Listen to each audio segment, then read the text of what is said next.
Apa yang ada? Lihatlah.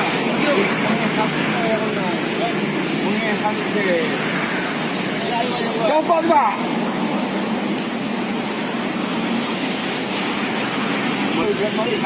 Mari yang itu. Kau preman ni no.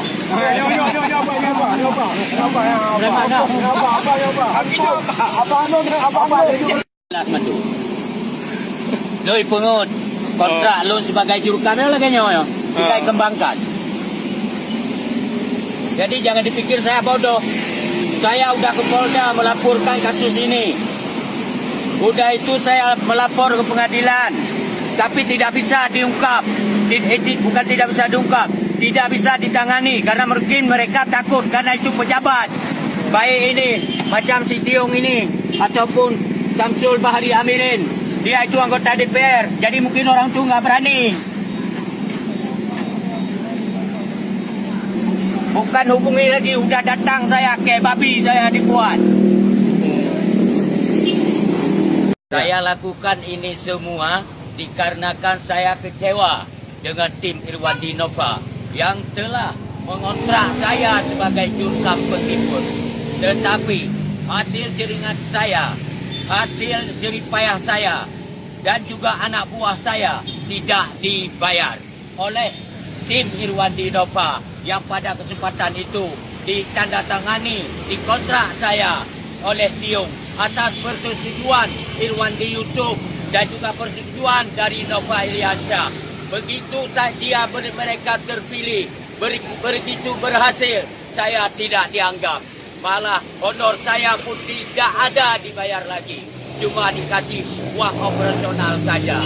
Begitulah keangkuhan dan kesombongan para pejabat. Sebelum dia terpilih, waktu masa kampanye, tiap hari saya ditelepon untuk mendampinginya ke mana saja pergi untuk berkampanye. Tetapi setelah terpilih, saya tidak dianggap. Sakit saya datang ke Pendopo 2, mohon untuk jumpa dengan PLT Gubernur. Tapi dari jam 9 pagi saya tunggu sampai jam 6 sore, tidak mau dia jumpai. Karena sampai saya tidak makan siang hari itu karena tidak ada uang.